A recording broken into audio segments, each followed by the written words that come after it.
Before we begin, we want to acknowledge that some stories and discussions in this episode of Radiant Resilience may touch on sensitive and potentially triggering topics.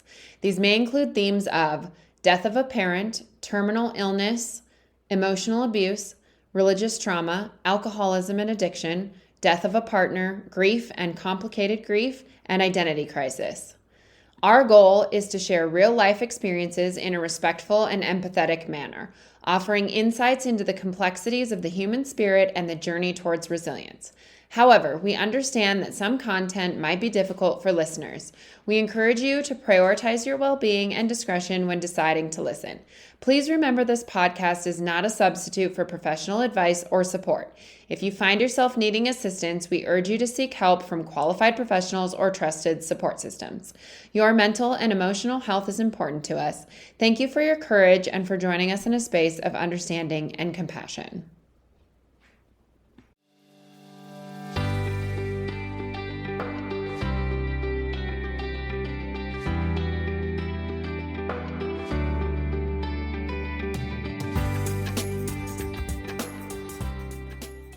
Welcome back, everyone, to Radiant Resilience. I have a very special guest today. I have Gina Economopolous with me today.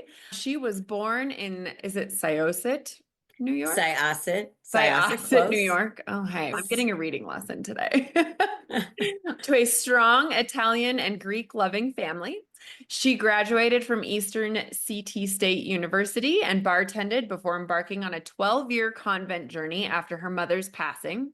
Settled on the New Jersey shore, Gina now works as an end-of-life doula, extending her compassionate heart to those in their final chapter.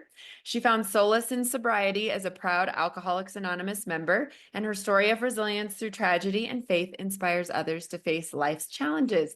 Welcome, Gina. Thank you so much for coming today. How are you?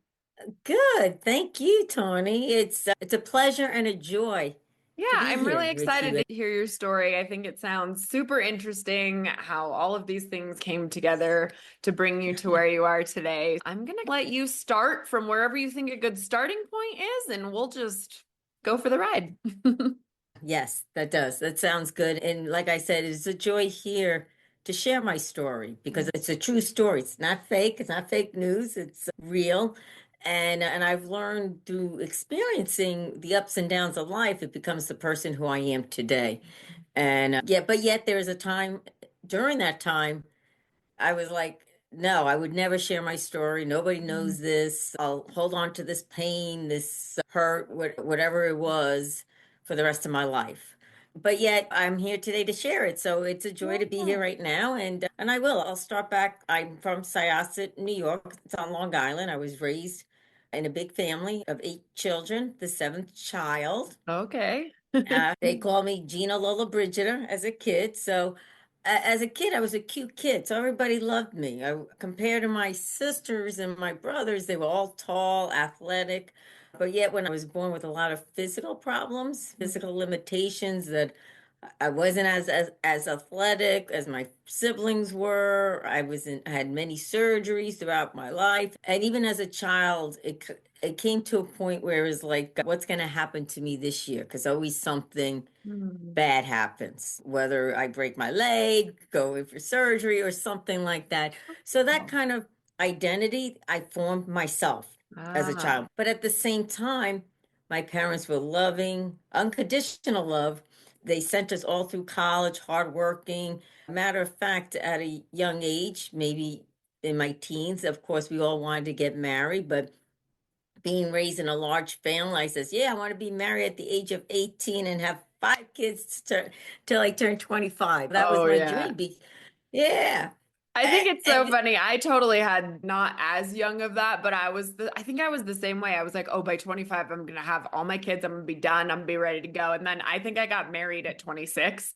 So, it, I know, and it's so funny. And the reason why is because I saw my parents, the love for each other. My father was a hardworking dad, husband. My mother was one of those homemakers, the traditional. I grew up that way and it worked. It worked. But yet at the same time, I developed my own low self-esteem. I developed my own peer pressure. I was raised in the 80s. I compared myself to my siblings. Look at them. They're tall, beautiful, blonde, whatever. And here I'm this little short kid or whatever, the little one. I'm the shortest of the family, but everybody loved me because I had the smile. Oh, I just posed as a smile. yeah. And that's where I got Gina Little Bridget. So I was soaking in all that, the attention. I was seeking for that attention, hoping to feel it inside because inside I was lonely. Inside I didn't like myself. And so this is throughout my childhood, high school, friends with everyone. Everybody loved Gina. How could you not? I'm the small cheerleader on the side go and try to be that center of attention. And that's where, of course, I started my drinking and things like that. Just Mm. to be somebody I thought I wanted to be, but I wasn't, if that Mm. makes sense. Yeah. It's like, yeah, I want to be this big person, and but yet it wouldn't brought me happiness. It did not bring me Yeah. happiness. And but as a kid, you don't realize that. No. You think everybody goes through it. Everybody has the peer pressure. Everyone has the insecurities and the low self-esteem and the self-hatred for oneself. But I can't say that because it happened to me. In Happened high to me. school, that's like our entire world, right? Like we don't see outside the box of high school. And like No, everybody that judges you in there and everybody knows you for forever and all the things. And then yeah, it that seems like the whole world. I'll never forget. So I'm a hairdresser and I went to beauty school during my senior year of high school. And when I started beauty school, it was like my first real taste of what's outside of high school. And I was like, oh, none of that the last 4 years matters. yeah. So it's super interesting. It is interesting because it's like another culture. Yeah. I can't imagine how high school is today if everything Yeah. going on. That's a story in itself. But Yeah. even when I grew up, I just because I looked at my sisters the way they went through high school and they there was like not really that judging. There was no cliques. Everybody had fun. And then when it comes to the 80s, there's different cliques, different Yeah. to belong to and who do you belong to. And I always wanted a boyfriend, but I really never had a steady boyfriend. I just felt out of place. I really did. I felt very much out of place with, and then that kind of stuck with me in college. You would Mm. think, okay, you graduated from high school, so you graduated from all this other emotional stuff that, okay, you'll be fine. Yeah. I did go to college. I went to Eastern Connecticut. Like I said, my dad sent all of us to college, 8 of us back Wow. then. I can't, once again, we're in different eras, but at the Yeah. same time, I thank God that he did. And he always wanted to pay for our education and he always wanted us to go away to taste Mm. that life, to be on Yeah. my own. I'm like, yeah, that's what I want to do. And also, I never gave myself credit about education because all I want to do is have fun. That was Yeah. it. I just want to find a guy, get married, and have fun. That's it. That's my motto of life. And I did have fun in college. I graduated. Yeah. Well, that's But I was, I was just once again trying to look for something to be fitting in, and that's where my drinking really escalated in one way because I was away from my family. yeah. Because when I was with my parents and my family, I was the straight and narrow. I Yeah. was like, so I lived two different lives. I didn't see it back then. I'm just telling you in hindsight what I saw, my Sure. experience of what I saw. And so I did. I went through college, got a degree. I became a famous pool shark. I was a great billiards. Oh, Everybody loved me, hung out at the bars. And I also got a social work degree. It goes hand yeah. in hand. Yeah. I You love that know, fun little fact. yeah, it's the most easiest subject. All you do is write papers. I'm not a test person. I was not it was hard for me because I had Mm. to study.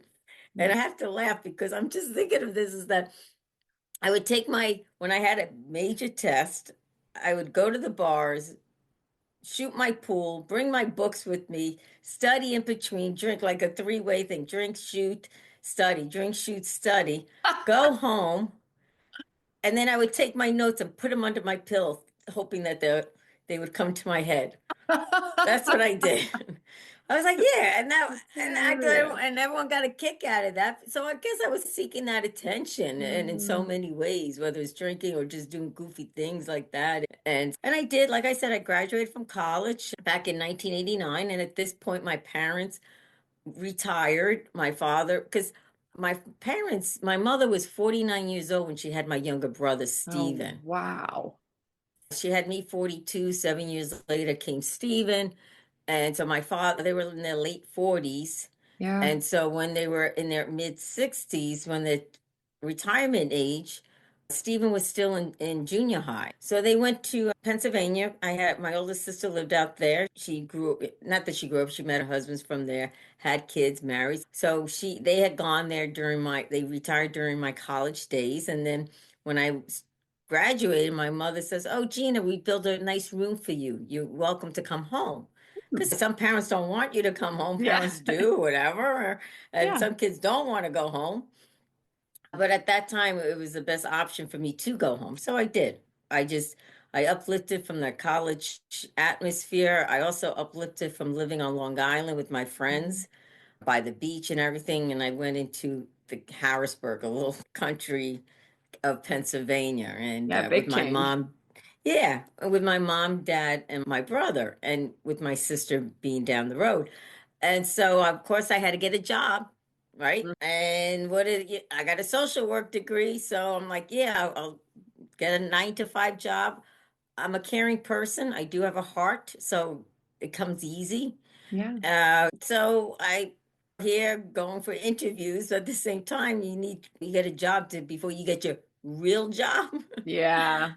And that's when I bartended. I decided to Okay. bartend, and I bartended, and forget about that real job. It never came in my life, but that's fine. Yeah. So I bartended. Nice. How can I not? I had a pool table, I had a bar, I had my kind of people, Mhm. or I should say I was used to that environment, the Yeah. surroundings of a bar, of the drinking and being loved. And I was looking for that love. I believe once again, I'll speak for myself. I was looking for that love, acceptance, and Mm. you find it in all the wrong places. Yeah. And but during that bartending time, I was like, I really need to find a real job. And so I thought of being a cruise line director Oh, because, interesting. yeah, Julie McCoy on the Love Boat. I was like, yeah, I could do this. Because I have a fun personality. I was like, hey, I love helping people. I love that atmosphere of fun, attention, and I love to travel. So I had a whole stack of cruise lines that I was filling out, and you had to get a picture and everything like that. But yet during that time, when I decided, okay, every time I decide to do something, there's always a wrench that comes in. So Oh. here, I decided to do this, and I don't want to call it a wrench, but my mother was diagnosed with cancer. Oh, I'm Um, sorry. and she was terminally ill. They came out Mhm. and she had 4 to 6 months to live. Oh, And wow. this was back in the early 90s, 1991. And Mhm. so I'm like, what does that mean? Yeah. What does that mean? She was diagnosed with bone cancer right off the Oh, bat, which wow. it's all familiar. It wasn't familiar to us. So to me, Yeah. especially being with my mom, I'm 23 years old. Oh, My younger brother, Steven, just went off to college oh first man. semester. He was 17 when my mom was diagnosed with this, and it's okay. And then my 6 other siblings had their family in different states, their lives, their jobs, and so I didn't even think twice. I don't remember what I did with those applications because I'm like, okay, Oh, mom, we're going to fight this. We're going to yeah. fight this like that. And that's what I tried to do in a sense. I was raised Catholic, went to church, but yet by this time I wasn't going to mass or I didn't have a relationship with God. Not that I didn't believe in him. I just no need to. And but yet, when mom diagnosed with cancer, what did I do? Is I go back to church, pray. Yeah. My mother brings out her rosaries, and I'm like, "Yeah, we got this." And I did everything I could for her. As I see her dying, as I not realizing, I tried everything from prayers, rosaries, any kind of food or grapes, whatever. Yeah, mom, eat this, and she did. She died in 5 months of her. Um, So the doctors were right in this time. People would say, "Oh, sometimes the doctors are wrong." They were right, and it was just a very hard time yeah. for me Yeah. at that I, time. I I can felt. imagine just watching someone you love so much suffer and go through all that too. Ugh, that's heartbreaking. I'm so And sorry. And so young, it you said you were 23. That's so I was young. 23. Mm, Yes, it was. And I didn't, like I said, I didn't have a faith, I didn't have a relationship, so all I wanted, the way I look back, like in hindsight, it was like I thought I had mom in my hands, like we were doing everything from praying that she'll be healed and everything, and she just slept, went right through it. I couldn't save her. It couldn't me. I couldn't save her. And it was hard. It was hard to see someone, and but at the same time I didn't realize it. I didn't mm, realize what I was doing. I didn't I because my dad and I were there at every beck and call 24/7, and I mm, still was bartending, and we would take turns, whatever, being with my mom. We would never let my mom alone. And then when my siblings would come in, they did once a month or whatever, whenever they could, to spend some time with us. And they would say, "Oh my God, mom looks so bad." And I said, "She looks bad today. You should have saw her yesterday." You know what I mean? It didn't, nothing, it didn't bother me. And then even at the last day when she was dying, I was at her bedside. mm, My family couldn't watch her or anything. She was beautiful, Tawny. She was mm, so beautiful.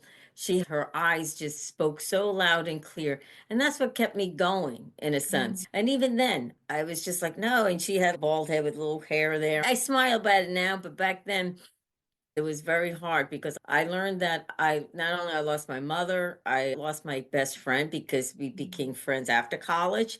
And but I lost my child because I took care of her. So it was mm. like all three in one. And that Yeah, my dad and I had that extra relationship in taking care of her. yeah, So we grew close. yeah. Yeah. So that was like the most, I would say the first tragic, yeah, I would say it was the first trauma tragic in my life, a Mm, dark place. yeah. And I felt like I was in hell. And for me, hell is no God, no faith, no hope, no love. That to me, I that's a hell. imagine growing up in a religious environment like that, that something like that could easily make you angry with God and like why, especially at that age too, when you don't Yeah. fully understand God's plan and things like that, that I imagine the anger there was probably pretty deep rooted.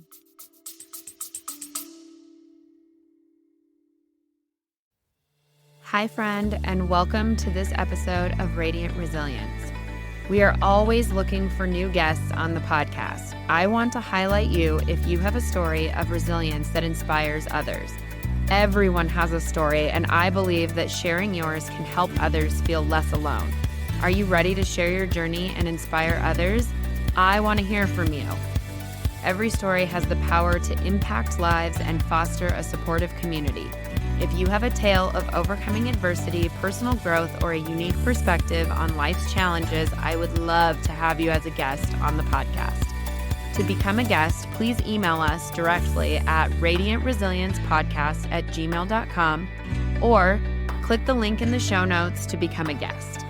Join us in spreading hope, strength, and inspiration one story at a time. Be brave and share your story so others feel less alone. I hope to see you soon.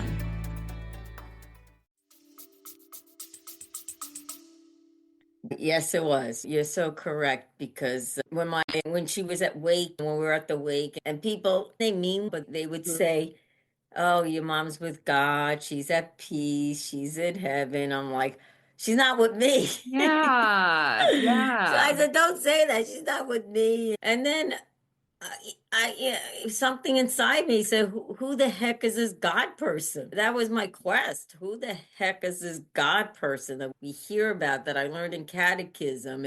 But yet in school, I didn't want to be part of that group because they were whatever they call them back then. I don't remember, but they weren't the Yeah. cool people. So I didn't. Now and then I might have got involved. But I'm like, oh my God, they see me, my friends see me. And so I did not have a relationship, a relationship with God or a real faith or belief in him. So when I, in my mind, say, who the heck is this God person? I did go into the church and I yelled and I said, God, they say that you're here. I don't want to talk to you. Please get out. I want to talk to my mom because they say my mom's with you. I'm as you're going to tell, Tony, I'm a very blunt person. I'll Yeah. say it like it is. I may say it the wrong time, but you know what? This is me. Yeah. Oh, I want to know. I want to know. Give me a couch and I'll share you everything. That's Yeah. and that's how I was like during that time, grieving for my mom. I was searching for the meaning of life, for the purpose Mm. of life, for the meaning of God. I was crying. Anyone who came to me, a stranger, I would tell the whole situation with my mom being there and Mm. telling her how she died and why was became my another identity of mine. Whys, you can spiral into the whys real quickly on a lot of grief. That's a tough one. And then tough to come out of, too. It is. And I remember when you say that because back then, after mom's death, a plumber came to our house. I'm still living with my dad, and this plumber I didn't know. I just crying, let the dog telling about my mom, and he said to me, back then I didn't understand, but now I do. He says, when you stop asking why, you will see. Hmm. The plumber said that? Yeah, plumber said that. Oh, When you wow. Wise plumber.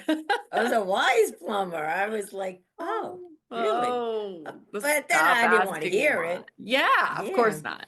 When you stop asking why, and in the long run, it's true. But Mm. one has to get to that in your Yeah. heart and mind. And so as I continue in my journey, I did find God. I found Jesus. I found my So, Catholic faith so again. from you were mad at God for your mom dying and being sick and everything. So, what eventually prompted you to go to a convent? Because I had during as I was searching and going back to church, going back to my Catholic faith, receiving the resurrection, I did go on a pilgrimage. It's a Catholic, you go to a shrine. And I went to this shrine out in Croatia. It's called Medjugorje. It's a place where our Blessed Mother allegedly appears. It's like Fatima. If those Catholic would be familiar with all, it's an apparition place. Okay. So I did during that time of real grief. That's a story in itself for me getting there, but I got there and I really tasted what heaven was like. I Hmm. tasted what I can't explain it. The Blessed Mother surrounded me and I really tasted what heaven was like. And I remember being there at the time and leaving. And I said, Mom, if this is heaven's, then I know where you're at, like that. And then, but of course, I had to grow in that. And so then I went from that kind of experience of the resurrection or tasting heaven, one would say that I got more involved in the church. So I went from living a God, Sodom and Gomorrah, living in a dark place, Yeah. and then I get the light, and I said, "Oh, maybe I'm joined to be a sister." Okay. So I did because everybody loved me. I Yeah. was like only a fun person in the dark times. I was a fun person in the light times. Nice. Like a very caring, compassionate, loving. Everybody loved me, and I had met these Franciscan friars and sisters years one right after during that time, and when you have this conversion, you're like, yeah, you're in the light, you're tasting good. And then I come across this religious order of young men and women that was on fire for God and they were living an austere life. And I'm like, that's me. So I did. I joined back, I joined in 1997. And once again, this is going to be my life. That's it. It's just, as you see, my pattern is that I think my life is this. And then when it Well, comes yeah. down And to when it, you're young, you think this is it. This is gonna be my life because we're not gonna have to go through anything else in life. I figured it out. This is it. and I always thought I figured it out, and so I joined, and but I was a nun for 12 years in the South Bronx of Okay. New York, and it was great. I was like a honeymoon stage in the beginning, but yet our community was small, it was beginning, so there was a lot of tension, a lot of and make another. It's a real long. It's not a long story, but it's a story that it just. People ask me, why did you leave? That's a question. I said, why did I leave? Because I endured a lot of pain and suffering. And then ultimately, it wasn't God's will for me at the end. Mm. But I had to go through a lot of pain, suffering, persecution, betrayal, you name it, hurt. While you I were in mean, the convent?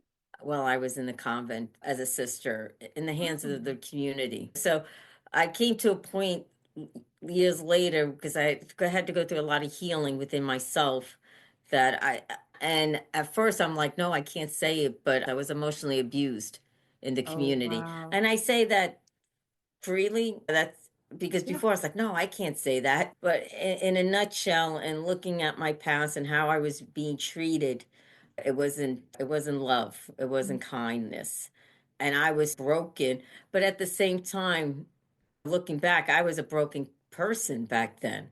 I was Yeah, I was still looking for that love and that acceptance, and I thought I would find it among the sisters in the church, but for sure. some reason personality clashes. Once again, everybody loved Sister Regina. That's where I picked up that name, sister, everybody.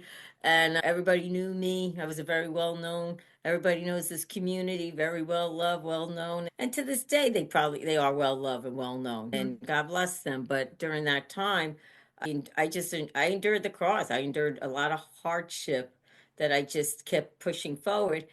And now, as a sister, it's in the seventh year that you make your final vows, which Oh, means you get married to God. okay. Up until those 7 years, I kept discerning because you discern, do I belong here? Do I not? Is this the Yeah. right place? Is this not? And there were many times during that time I felt in my heart I wasn't at peace. And I said, this is not the right place. Oh, wow. And I would share it with my superior and as well as my director, he was a priest he started the community of sisters, and they would always say, no, you're in the right place, God wants you here. Yeah. So I believe, okay, God's speaking through them. I trusted them, and this is where I am. This is Mhm. what I'm doing. But yet, as time went on, then I made my final vows. And then afterwards, it was a lot of pain, a lot of. Have you ever been in a convent or under a roof with 12 women? No, I am a hairdresser and I work with a lot of Okay. women You through the kind of, years. I imagine. I, and I'm a woman, so I don't mind to say Yeah. there's jealousy and envy. There's people, we have our own personality conflicts. We Yeah. have our own issues. Yeah. And I say that because I am a woman and Right. I know that. And I was hurt by them. I Mhm. was hurt by them. And the main hurt came after when I made these final vows. Now, funny thing is, I should have listened, but I wasn't listening to people. But my cousin, the day of my final vows, there's like about 600 people in the church. I'm going to lay my life down. My cousin Ramo, he takes me in front of the Blessed Mother's statue. He goes, are you sure you want to do this? This is a very dysfunctional family, Oh community. no. And I was like, yeah, Ramo, I'm at peace. God loves me. Because I was at peace. At that Yeah. moment, I was like exhuming with peace. Yeah, this is my life. Okay. Even on the outside, a lot of people saw the dysfunctional on the inside, but Interesting. I was being fed by it, or I didn't have anything in me to Mm. say, hey, this is wrong. I got to go. I I, think there's something to be said too about when you're in that moment and that's what you've decided your life's going to be, that's the direction you want to go. You convince yourself that is the right thing because the alternative of leaving or whatever would upend your entire beliefs and world at that time. so true. And the most belief up there is God's rejecting me. I married Mm. him and he's rejecting me. Oh, I put my heart, blood, and sweat and tears in this. And so when I made those final vows, like I said, I was in peace. Or it was great, great. But then once again, after peace comes the descent, whatever you want to call it, the cross, the pain, and the last 2 years, and then about maybe 3 years after I made my final vows, this three sisters, the superior and the two others, and the priest came up to me or had a meeting. And here I'm thinking, because I wanted to be something new, because I knew there was something wrong within me. I want to mm, be me. I want to be me. At this point, I'm filled with fear. I'm filled to do something because I'm going to get yelled at because that's what exactly being under the safest place for me in the convent was in the chapel with Jesus. I was like, I'll stay here. And people saw me stay in that chapel all day long is because it was safe in there for me. It was wow. like, that's why I able to stay in the chapel to pray or to sit or read, whatever it may be. And then when I was out in the community, serving the poor, doing sharing, whatever, I loved it and everybody loved me. But then when I came into the convent, being with the sisters, it was like I was walking on eggshells. Mm. And so then they came to me one day, or we had this meeting, because here I'm thinking, okay, I got a new spiritual director. And I said, okay, I'm going to start something new. I'm going to be me, because I felt like me was being crushed. Mm. And I thought, yeah. But then they said to me, they said, we need a break from you. I was like, ah, a break from me? Yeah, and those are their exact words. Oh And my I just goodness. was like, very, and I share all this because, and as later on we'll share, I did write my book, so everything more details is in my story. Yeah. And so they gave me options, and two options was to go to Tijuana, I think it was, I don't remember. It was Tijuana, or to go to a therapy place for Okay. sisters and friars, or brothers and priests. So I decided, I said, hey, I like to talk, I like a couch. Let me go for therapy. Why not? Yeah. And I did. It was a 3 month program. I went out to Michigan, and I think people could identify. It's like when your marriage is on the rocks or something, you need counseling. You go for Yeah. counseling. You go somewhere. You work it out. You made your final vows, and I did everything that Yeah. I could. And so I was in Michigan for 4 months and came back, had a new mindset. Okay, okay. I realized I was a people pleaser, anger Mm. management, everything like that. But yet the community didn't see anything wrong that I wouldn't be able to fit into this. The community was sisters that did the therapy. Like it was a whole different. So the place did not see anything wrong for me not to fulfill my vocation Okay. with the sisters and the bro.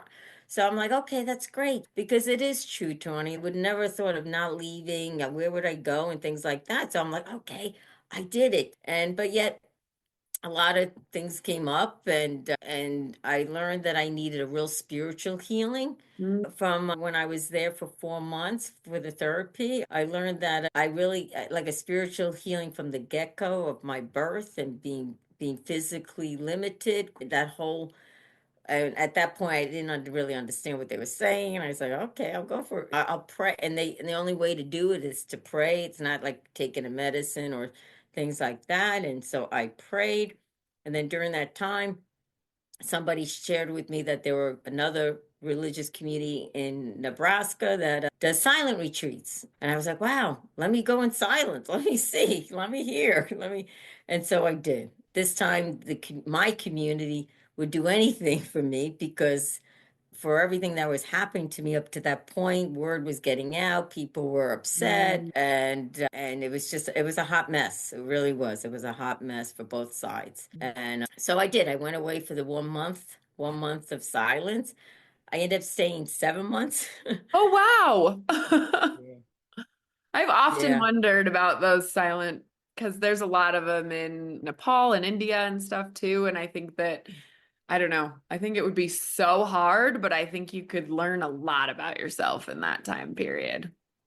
Yes, and I believe it's a grace-filled moment. In that 1 month, I there's so much stirred up within me that Mm. I couldn't leave.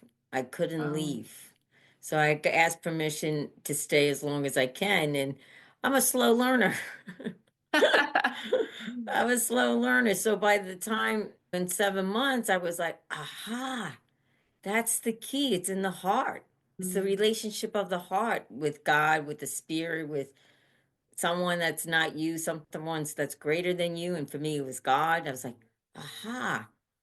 So when you have this real experience, now this is like my second real, this is like really a real deep experience I had that I come back to the community. And what do you want to do is share with your sisters, right? You share with Yeah. your family, but they weren't open. It was just, it was like a hot mess. And then it went back to the old ways. I changed, they didn't change, and I Mm. wanted them to change. And so a few months after that, I was told that I didn't belong there anymore. After they kept saying you belong here, Oh, wow. and so yeah, so I had left after 12 years after all that hard work. And in hindsight, it was the best day of my life. I could see Oh. now, but back then, it's like now I'm 42. What do I Yeah. do? Yeah, when your whole life was spent in the convent and serving God and all of that stuff, and that was your community and your work and everything, I imagine there was a bit of an identity crisis happening there. You're very smart. Yes, it's Oh, so thanks. true. You're right on because it was. I remember I ended up going to live with men and women with disabilities, being a house mom. It was a transition time, but the next day after I gave them my habit, everything. I had to give them a letter, etc., to say my goodbyes. You know, they I kicked you out. I know. And but yet they wanted me to write a letter saying that it was my decision, my yeah. And I didn't write that kind of letter. I wrote another letter. My director at the time said that your community is not well. Your community is crushing your personality. Mm. Just and I was wearing my habit for 12 years and the community did say you could take your time to take off the habit when you can, whatever, and mail it back to us. But my director says, no, you take it off when you say your goodbyes and up until then, read the scripture, shake the dust off your feet and walk. Just read that Mm. scripture, do it, and like that. And okay, because so when I left there, I was wearing a prairie skirt. I changed out of my habit, which was that was a full habit, no hair, everything, and wore like one of those bumpkin, I don't know what they call bandanas again. And so here I am, said my goodbyes. It was like an open wake. Like everyone, they Mm. couldn't say anything to me. They were in order not to say, they just said Oh. goodbye, kissed me on the cheek, and I was like, oh, at least I felt like an open wake. And then so my next day I went to go live with these men with disabilities. And when you had said about identity crisis, I was going to church, praying my rosaries, doing my office, and I'm in the church that I'm in Jersey now doing this. And some lady afterwards sees me because I'm dressed looking like a prairie girl. And she says, Sister, what order are you from? I look like a sister, but I said, who, me? I said, you know what? I said, to be honest, I don't know who I am. I just left my order yesterday. Mm. Oh. And so she couldn't say anything because I'm very blunt. I'm like, it's how I feel. Yeah. And so it's true. I had to go through I went through an identity crisis of who am I? God, what's going on? How could these good people hurt me? How did Plus, you I mentioned could rejection too, I'm sure, from Oh them. yeah. From Hmm. them, from God. It's we were Mm. married. I had my ring on, and it's who am I? And I just was like, and then coming into the world in the year 2008. Mm. And if you hear my story as before it, I never really had a it was like going, taking care of mom, do. So so thank God I went to live with men and women with disabilities. They loved me unconditionally. I was there for 2 years. And then after 2 years, I was tired of serving. I was tired of helping others. I was tired of because as a nun, like I share with you, we served the community. Yep. We worked and lived with the poor, helped the elderly, the shut-ins, go to the hospitals, going to the dying, being with the dead, young youth, gang Yeah. members, you name it. I was always there. And so when I came so after and then now serving the men and women with disabilities, which was great, but it was like, you know what? I don't know what I wanted. I don't know. I don't really know who. At that point, after 2 years, I knew I wasn't going into a religious life because Mm. people who knew me as the sister was like, oh, you're a great sister, you're a great prayer, you love everyone. Are you going to go into another order? And I'm thinking to myself, why would I want to go to another order and get hurt with women? I Yeah. don't like women. Yeah. And so, anyhow, after the 2 years there, I decided to come to the Jersey Shore, and that's where I am today, where the beach, heaven and earth, Mm. and still broken, but not as bad. Mm. I was healed from the men and the women there that I was serving. And like I said, I was tired of serving. So I went back to bartending. I needed a job. So I went back to bartending, being familiar with that place, and You nobody still have knew I your was in. pool skills? I still do. I Awesome. still do. I still do. Like when you fall off a horse, you go back on and you ride it. If you don't, even to this day, I haven't played, but I know I will. I love playing. And Yeah. when you love something, you're good at. That's it. Yeah. It comes with the territory. So I bartended, and I'm like, okay, let me start over. And I rented a winter rental. This to me was like foreign. Renting an apartment, a winter rental, and when you're in your 40s, it Yeah. was like, oh my God. And it had furniture. It had Ah. furniture. And I was like, oh my God, it has furniture because I wouldn't know how. That's why I share this because I didn't know how or what I would like for Mm, furniture. yeah. So it was Oh, like a great place. that's amazing. So Yeah. then what led you into finally doing the death doula stuff? Oh, okay. That's coming. Yeah, Okay. Okay, I'm but jumping the no, gun. no, yeah, it's not that you jump in the gun. When I was a nun, okay, and when my mom died, I didn't want to take care of anyone who was dying. And then I get this, like I said, I tasted heaven. I know where my mom's at. So if I know where my mom's at, those who pass in my eyes, in my heart, they're in a very peaceful place. So that always stuck with me. As a sister, no, that's where I learned my end of life doula as a sister because I was always with people who were dying. They would Mm. call me and I loved it. Oh. I would go, whether with a statue, with a rosary, or just myself. People I knew, people I did not know, people I would help them with wakes for their kids because a lot of crime, a lot of Mm. youth had Yeah. died. And so I just, because I knew they were with God. And when I knew where they were God, it's like it was a passion to help them, whether they're Catholic, non-Catholic, didn't matter. Say, okay, you're going home. You're going to a better place. You're going to a better place. So that was instilled in me as a nun, grew in me. Yeah. I guess it instilled me with my mom, but at that time I was like, no way, Jose. But then tasting the life after, just tasting heaven, it's like, yeah, this is, and people used to call me Sister Death, and because, and then people would say, if I'm dying, don't call Sister, or if I'm in the hospital, don't call Sister Regina. I don't want her to visit Oh. me. Because every time I visited someone, they usually pass away when I'm there or afterwards. And I Mm. could always sense, I could always, not, I never know the time or date, never, because it's in God's time. But I'm like, wow, I sense the heaven Mm. is preparing for this soul or the Mm. angels are here. Yeah. And so it was a great love that even as when I was a sister, I wanted to be, I don't know, everyone heard of Mother Teresa. Yeah, so what did she do? She loved giving, she would always be with the dying on the streets, the dignity, give them the dignity. And that kind of instilled in me because I had met her a few times and it was just her radiance. And it was like, yeah, I would love to be go on the street when somebody's dying, when they're alone, say, no, you are loved. You are Mm. loved. That was very instilled in me. That was like seeds planted. And then once, even after I left the nunnery, the convent, I happened to be at places or visiting people and they would die. I didn't mind. I didn't like, oh, you Mm. want to come visit me? Yeah, I don't mind. I did not mind. And then, but then yet, here I'm getting, so when I was bartending, I met this guy, Danny. So once again, it's okay, my fifth goal in life. I finally find a man. Yeah, I'm gonna finally have my white picket fence. I won't have 5 kids because I'm in my late 40s and he's in his 50s, whatever. But hey, I'll find someone to grow old with. Mm. And but then I come to find out he's an alcoholic and he was Mm. drinking at the time. And I didn't, at that point, once again, another journey. I did not know what an alcoholic was per se. Yeah. I just thought it was somebody under the bridge with a brown paper Mm. bag. But yet I know that's not the case today.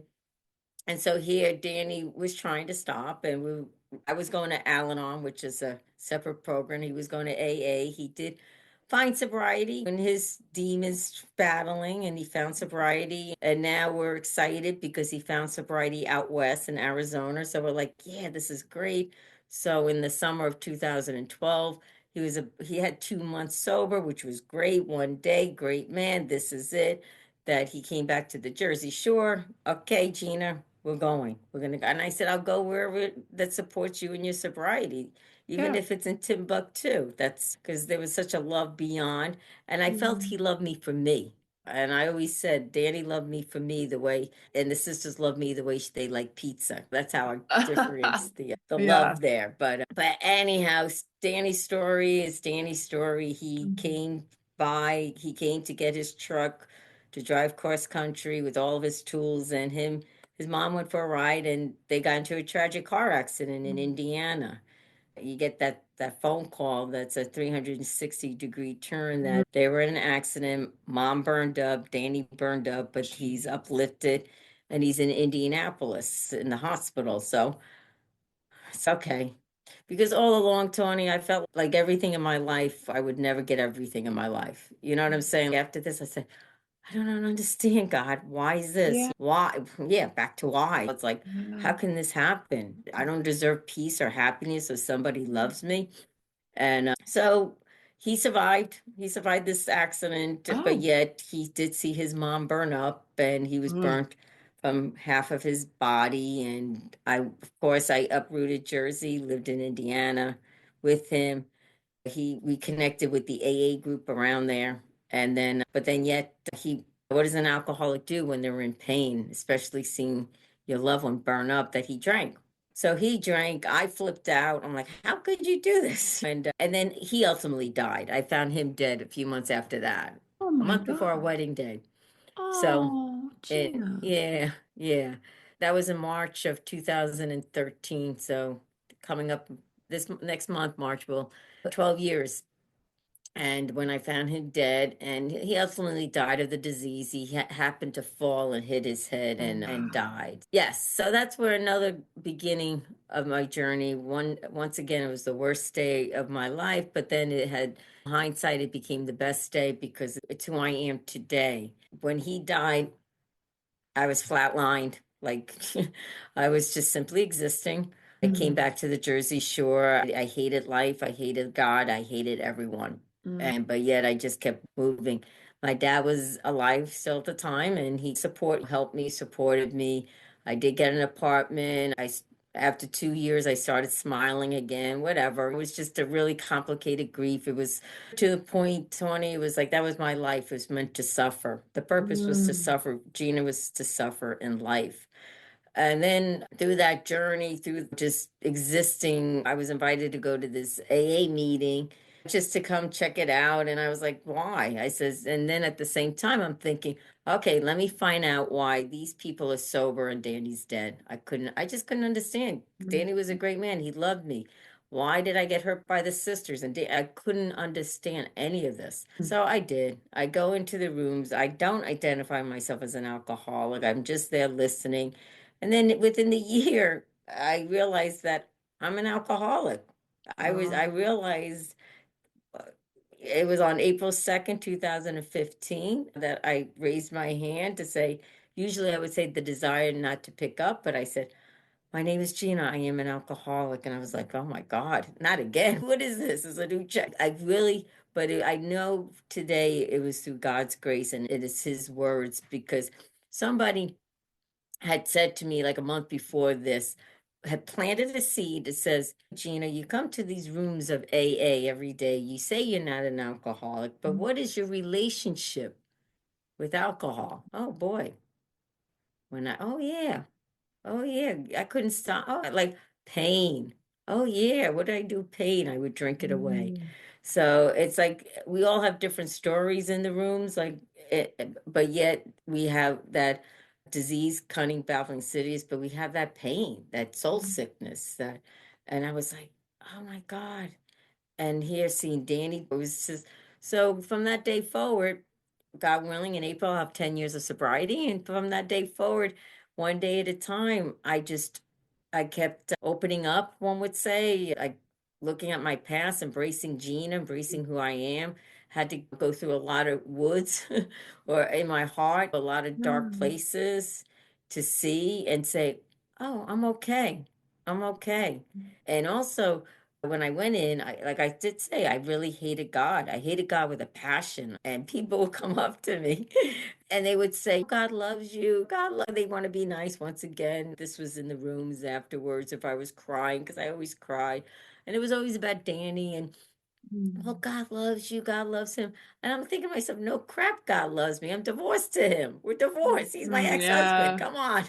Yeah. He's sleeping on the couch. I know who he is, but right now he's Mm. on the couch. Yeah. But then, yet, once again, God did for me what I could not do for myself, to be honest, open, and willing. And I started working this program of 12 steps and saying I'm powerless, etc. And then I got a new relationship with God, a new higher power, who I do choose to call God. And in that, it's wow, this is what I've been searching for my whole life as a kid, is that knowing who I am. Like, who am I? Yes, I'm an alcoholic, but I'm a sober woman of faith of God. I'm a child of God. And it's wow, I like myself. Oh. Wow, I can embrace Gina. Yes, I don't have to go searching. I could stop running. Mm. And this is all interior what I'm talking about, like running. Like I could face life to my best ability. I'm still human and I still get angry, scared, or whatever, Sure. but I have the tools, I have the program, and I have God, I have people, I have the scriptures, I have God. That right now, like I'm in it together, and I have my experience in the past. No, I don't want to go back to that dark place again. Mm. Yeah. I don't want to go to that thing. So today, now in the last couple of years, I still have the passion for the dying and the death and grief. Grief is my best friend. Mm. I had a grief. I don't have to go to school to teach someone how to or show. I don't. Through me. It's my life experience and what I've Mm-hmm. experienced. But somebody had said, "Do you know you could be an end of life doula?" Now this is how it comes into the picture. And I'm like, "What is that?" And they said, "To be with the dying." I was like, "You mean you could get paid for it?" Your service? And she says, yeah, you could take a course. She connected me with someone local who's been an end of life doula. I took a course online, and the course, it didn't scare me. I knew exactly it's my passion, my heart. Of course, I learned things about paperwork in case one of the family service saying, Gina, can you help me do power of attorney or something? I could always guide them or direct them. But mostly my presence is to be a peaceful presence, to be present to them and to help their loved one and even themselves to transition from this life to the next and to give them that dignity and the respect and the love that everyone deserves, with people, without people, that you are loved and you have the dignity to pass from this life. So that's my story and I'll stick to it. Wow, what an incredible story. You've been through so much. I just admire you so much because you're such a light too now. So after all the darkness, you found the Yeah. light and that was such a great story. Thank you. Thank So you so much. which now brings us to, I guess, you wrote a memoir. So if Yes. people want more details about Gina's story, what is the name of the memoir?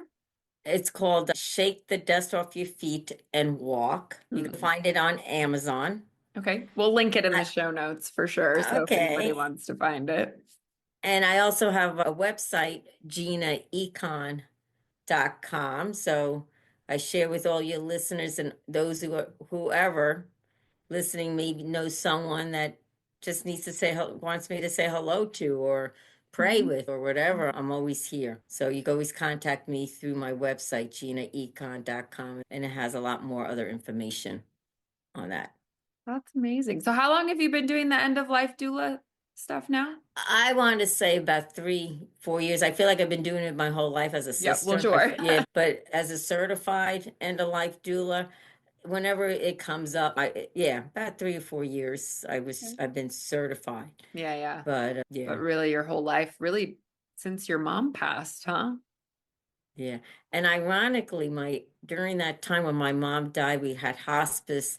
And the social worker said to me after my mom died, he said to me, you would be very good for hospice. I said, over my dead body will I be with somebody dying? I said, it's only my mom, and I really meant it.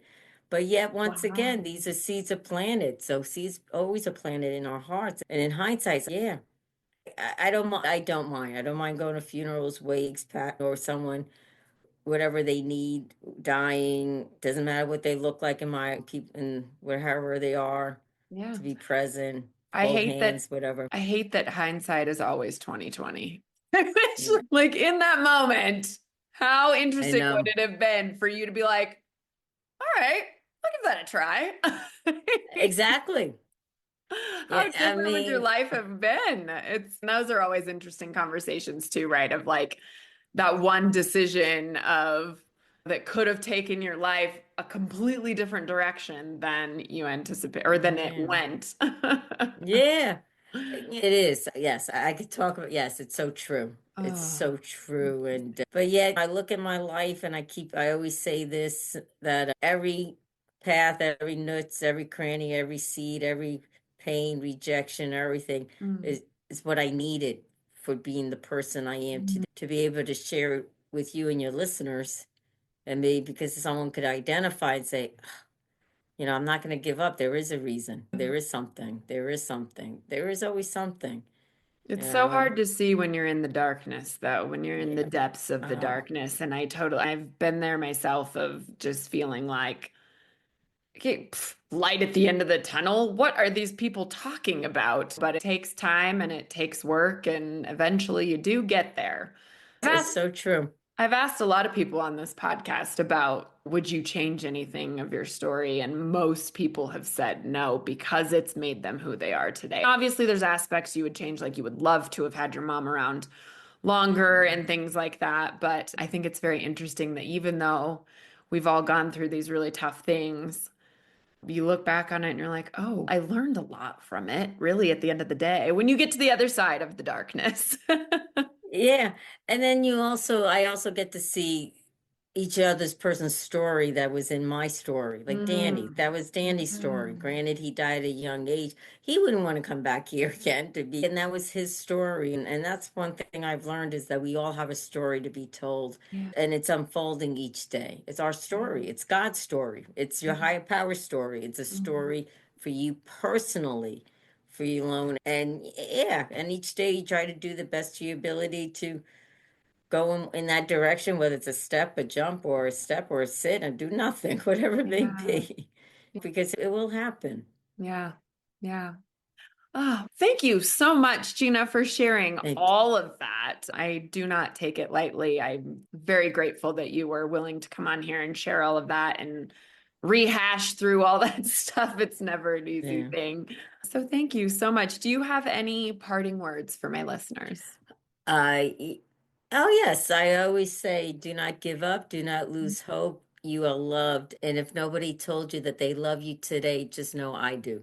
You're so sweet. I love it. Oh, thank you Thank you. so much. And I will link everything in the show notes for people to get a hold of Gina. If anybody wants to read her book or get a hold of her on her website, work with her, I will do all that. But thank you so much. This has been wonderful. I really enjoyed it. Thank you, and thank you for your service for spreading that message of hope and strength through all your guests. So appreciate Thank it. you. Thank you. And thanks everybody for listening. I hope you enjoyed it, and we'll see you on the next episode. Thank you so much for tuning into today's episode. If you enjoyed our conversation and found value in the stories shared, please consider following us on your preferred podcast platform. Your ratings and reviews make a huge difference. They help us reach more listeners and continue bringing you engaging, insightful content. We appreciate your support and would love to hear your thoughts and feedback. Until next time, keep listening, growing, and sharing.